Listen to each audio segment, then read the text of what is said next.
रसूलुल्लाह सल्लल्लाहु अलैहि वसल्लम जो बातें सहाबा से अक्सर किया करते थे, उनमें से ये भी थी कि तुम में से किसी ने कोई ख्वाब देखा है। बयान किया कि फिर जो चाहता अपना ख्वाब नबी सल्लल्लाहु अलैहि वसल्लम से बयान करता। नबी करीम सल्लल्लाहु अलैहि वसल्लम ने एक सुबह को फरमाया कि रात मेरे पास तो आने वाले आए और उन्होंने मुझे उठाया और मुझसे कहा कि हमारे साथ चलो। मैं इनके साथ चल दिया। फिर हम एक लेटे हुए शख्स के पास आए जिसके पास एक दूसरा शख्स पत्थर लिए खड़ा था और इसके सर पर पत्थर फेंक कर मारता तो इसका सर इससे फट जाता। पत्थर लुढ़क कर दूर चला जाता, लेकिन वो शख्स पत्थर के पीछे जाता और इसे उठा लेता और इस लेटे हुए शख्स तक पहुंचने से पहले ही इसका सर ठीक हो जाता जैसा कि पहले था। खड़ा शख्स फिर इसी तरह पत्थर इस पर मारता और वही सूरतें पेश आती जो पहले पेश आई थी। नबी करीम सल्लल्लाहु अलैहि वसल्लम ने फरमाया कि मैंने इन दोनों से पूछा, सुभान अल्लाह, ये दोनों कौन हैं? फरमाया कि मुझसे। उन्होंने कहा कि आगे बढ़ो। फरमाया कि फिर हम आगे बढ़े और एक ऐसे शख्स के पास पहुंचे जो पीठ के बल लेटा हुआ था और एक दूसरा शख्स इसके पास लोहे का कांटा लिए खड़ा था और इसके चेहरे की एक तरफ आता और इसके एक जबड़े को गुद्दी तक चीरता और इसकी नाक को गुद्दी तक चीरता और इसकी आंख को गुद्दी तक चीरता। रसूलुल्लाह सल्लल्लाहु अलैहि वसल्लम ने बयान किया कि फिर वो दूसरी जानिब जाता, इधर भी इसी तरह चीरता जिस तरह उसने पहली जानिब किया था। अभी वो दूसरी जानिब से फारिग भी ना होता था कि पहली जानिब अपनी पहली सही हालत में लौट आती थी। फिर दोबारा वो इसी तरह करता जिस तरह उसने पहली मर्तबा किया था। इस तरह बराबर हो रहा था।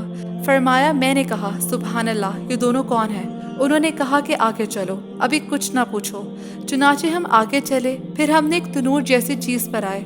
इस हदीस के रावी ने बयान किया कि मेरा ख्याल है कि आप कहा करते थे कि इसमें शोरो आवाज थी। कहा कि फिर मैंने इसमें झांका तो इसके अंदर कुछ नंगे मर्द और औरतें थीं और इनके नीचे से आग की लपेट आती थी। जब आग इन्हें अपनी लपेट में लेती तो वो चिल्लाने लगे। फरमाया कि मैंने इनसे पूछा, ये कौन लोग हैं? उन्होंने कहा कि आगे चलो। फरमाया कि हम आगे बढ़े और एक नहर पर आए। इस हदीस के रावी कहते हैं कि मेरा ख्याल है कि आप सल्लल्लाहु अलैहि वसल्लम ने कहा कि वो खून की तरह सुर्ख थी और इस नहर में एक शख्स तैर रहा था और नहर के किनारे पर एक दूसरा शख्स था जिसने अपने पास बहुत से पत्थर जमा कर रखे थे। और तैरने वाला तैरता हुआ जब इस शख्स के पास पहुंचता जिसने पत्थर जमा करके रखे थे तो ये अपना मुंह खोल देता और किनारे पर मौजूद शख्स इसके मुंह में पत्थर डाल देता। फिर वो तैरने लगता और फिर इसके पास लौट कर आता और जब भी इसके पास आता तो अपना मुंह खोल देता और ये इसके मुंह में पत्थर डाल देता। फरमाया कि मैंने पूछा, ये कौन है? फरमाया कि उन्होंने कहा कि आगे चलो। फरमाया कि हम फिर आगे बढ़े और एक निहायत बदसूरत आदमी के पास पहुंचे, जितने बदसूरत तुमने देखे होंगे और इनमें सबसे ज्यादा बदसूरत। इसके पास आग जल रही थी और वैसे जला रहा था और इसके चारों तरफ दौड़ता था। फरमाया कि मैंने इनसे कहा कि ये क्या है? इन लोगों ने कहा कि चलो आगे बढ़ो। और फिर हम ऐसे बाग में पहुंचे जो हरा भरा था और इसमें मौसम बहार के सब फूल थे और इस बाग के दरमियान में एक बहुत लंबा शख्स था, इतना लंबा कि मेरे लिए इसका सर देखना मुश्किल था कि वो आसमान से बातें करता था। और इस शख्स के चारों तरफ बहुत से बच्चे थे कि इतने बच्चे कि मैंने कभी ना देखे थे। फरमाया कि मैंने पूछा, ये कौन है? फरमाया कि उन्होंने मुझसे कहा कि चलो आगे बढ़ो।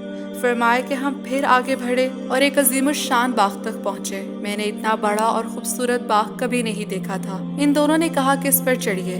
हम इस पर चढ़े तो एक ऐसा शहर दिखाई दिया जो इस तरह बना था कि इसकी एक ईंट सोने की थी और एक ईंट चांदी की।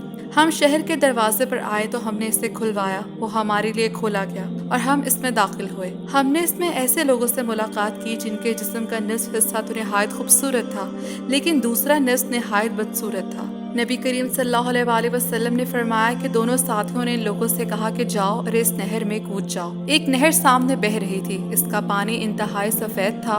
वो लोग गए और इसमें कूद गए और फिर हमारे पास लौट कर आए तो इनका पहला ऐब जा चुका था और अब वो निहायत खूबसूरत हो गए थे।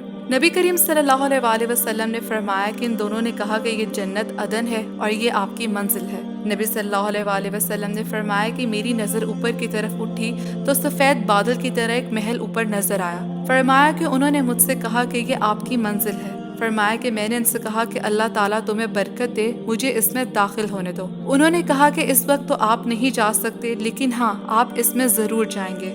फरमाया कि मैंने इनसे कहा कि आज रात मैंने अजीबो गरीब चीजें देखी हैं। ये चीजें क्या थी जो मैंने देखी हैं? फरमाया कि उन्होंने मुझसे कहा कि हम आपको बताएंगे।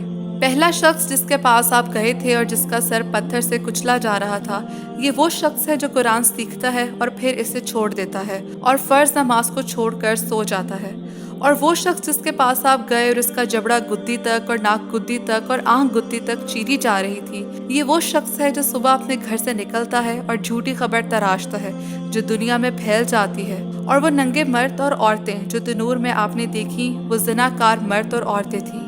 وہ شخص جس کے پاس آپ اس حال میں گئے کہ وہ نہر میں تیر رہا تھا اور اس کے منہ میں پتھر دیا جاتا تھا، وہ سود کھانے والا ہے۔ اور وہ شخص جو بدصورت ہے اور جہنم کی آگ بھڑکا رہا ہے اور اس کے چاروں طرف چل پھر رہا ہے، وہ جہنم کا داروغہ مالک نامی ہے۔ اور وہ لمبا شخص جو باغ میں نظر آیا وہ ابراہیم علیہ السلام ہے، اور جو بچے ان کے چاروں طرف ہیں تو وہ بچے ہیں جو بچپن ہی میں فطرت پر مر گئے۔ بیان کیا کہ اس پر بعض مسلمانوں نے کہا کہ اے اللہ کے رسول، کیا مشرکین کے بچے بھی ان میں داخل ہیں؟ نبی کریم صلی اللہ علیہ وآلہ وسلم نے فرمایا کہ ہاں، مشرکین کے بچے بھی ان میں داخل ہیں۔ اب رہے وہ لوگ جن کا آدھا جسم خوبصورت اور آدھا بدصورت تھا، تو یہ وہ لوگ تھے جنہوں نے اچھے عمل کے ساتھ برے عمل بھی کیے، اللہ تعالیٰ نے ان کے گناہوں کو بخش دیا۔ اگر میری کسی بات میں کوئی کمی بیشی رہتی ہو تو میں معذرت چاہتی ہوں۔ اگلی ویڈیو تک کے لیے اللہ حافظ۔